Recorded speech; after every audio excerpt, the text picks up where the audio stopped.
I'm B.J ARUN. I am the head volunteer of TiE, so I chair the global board of trustees for TiE. And I've actually been a part of TiE for 30 years. TiE was founded in 1992, and this is our 30th anniversary, and I've been fortunate that I've been a part of this journey for all 30 years. I started as a young volunteer in my late 20s, and today I head the organization. And in addition to my voluntary efforts, in my day job, I'm a serial entrepreneur. Most recently, I was the CEO of July Systems, which got acquired by Cisco at the end of 2018. And now I'm on to my next venture. It's a marketplace for home services called Clean Fanatics. And it basically what it does is a platform which matches up service providers with customers. How do you feel about TiECON Chennai?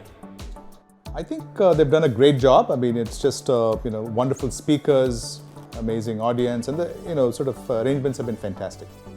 A moment in your life, what defines resilience? So, there is more than a moment in my life or an entrepreneur's life. On a daily basis, you have to be resilient. Every single day, there are challenges happening, right?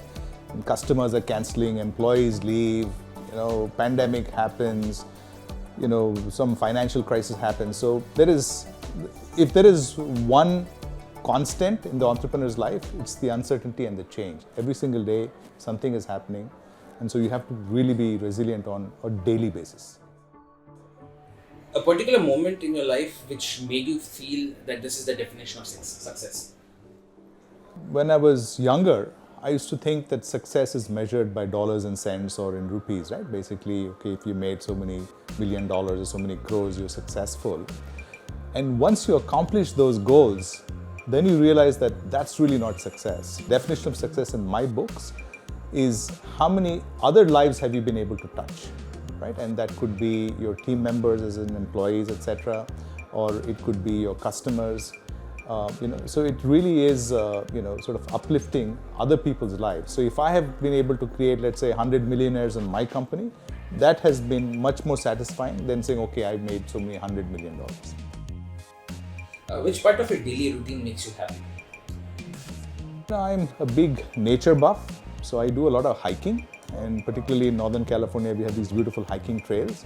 So every morning I start my day with a hike, maybe 60 to 90 minutes. But that part of the day is the most satisfying because I'm one with nature. I'm getting some nice oxygen. I'm out in the beautiful outdoors, and I sort of get personal time to think about stuff. So I'm not like getting bombarded by emails or calls or Zoom meetings or other things. It's just me time, and I just think about what I want to do. Anything you would like to suggest to the youngsters about work-life balance and how to manage time? There has got to be work-life balance, right? I mean, recently we saw, I think, the Bombay Shaving Company's Rona Dhona quotes, etc. And I think he meant well, right? What he was saying is work hard. But at the same time, you can't get successful by just doing a 9-to-5 job. You have to do more than the other guy. Everybody have, their own sort of definition of balance. For example, why do I take an hour or hour and a half out of my day to hike every morning? Because you have to do something for yourself, right? Both physically as well as emotionally. You have to have some kind of balance. I'm sure if I was not doing that 1.5 hours every morning, I could probably do something else on the work front, right? Maybe take a few more meetings or earn a few extra bucks every day. But you have to have that balance. And if you don't, then what good is everything else you're doing if your health is messed up or relationships get messed up? In regards with the advice to young entrepreneurs, what do you see which they have right now which you think should be added or should be changed? In 1999-2000, in the US, Silicon Valley, we saw something called the dot-com boom and then the bust.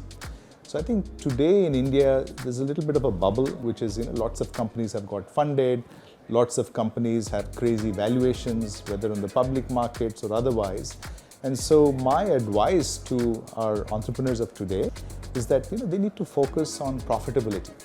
So valuation is not the end game. It's the profitability which is the end game. Otherwise, what's going to happen is once the bubble bursts, there are going to be lots of bodies on the streets. What I mean by that is just, so many people are going to just get devastated because, they're just focusing on the wrong things. Yeah. So just creating value in a business, which is the bottom line. By definition, a business is about creating profit. What quality of yours would you credit your success to? Earlier we heard from Lieutenant General Arun, and in his presentation he talked about tenacity and he talked about resilience. I think tenacity is probably one quality which pretty much all entrepreneurs need to have, which is, definition is not to give up, right? Because every single day there's going to be some challenge with the other. Something other is going to keep happening to you. So you just can't give up. You have to keep sort of taking the punch and saying, okay, tomorrow is another day, I'll keep trying. So I think tenacity is a very important quality. Now, which phase of your life you would say, when you look back right now, you feel that if I cross this, I can achieve anything? There cannot, at least in my opinion, cannot be one particular moment, because, all of us keep striving for more and more, right? So when I was a first-time entrepreneur and I had 10 employees, 10 mouths to feed, say, okay, fine, if I could, feed all of these 10 guys, I'm happy. And then you go and you have 500 employees, and then you have to take care of 500 people. So you constantly keep kind of striving for bigger and better things. So even the goal also gets increased more and more. So, you actually end up with the next bigger challenge, right? I mean, just like in the pandemic, if one guy is running a small tea shop or a samosa shop, that guy will have his own challenge because it's shut down. But a guy running a big hotel or a big airline has bigger problems because his investments are so much more outflow, etc. So I think the goalpost is constantly moving. So I can't really say, okay, I solved this and now I'm all set. You keep getting new challenges thrown at you every day because you're trying to do more and more. You don't stop. In any given scenario, how do you motivate yourself? I think most entrepreneurs, right, we all just have this tenacity anyways. I mean, we're just born with it. And I'm also sort of, I speak to a lot of people and say that not everybody is necessarily born to be an entrepreneur, right? So, there are some people who I call are armchair entrepreneurs, which is, you think that you want to run a business or you want to be an entrepreneur, but they're not cut out for it because they don't have the tenacity, they don't have the staying power or the drive to do this. So I think, you either have it or you don't. Like in my talk, I was talking about, the mentorship, the education, the inspiration, all of that's important. But that sort of flame has to be in you from inside, right? So if you don't have that fire in the belly, it doesn't work. A fan moment or a person who admires you, something they did which you would never forget? Most of the time, I'm on the other side. I have fan moments where I, sort of look up to other people.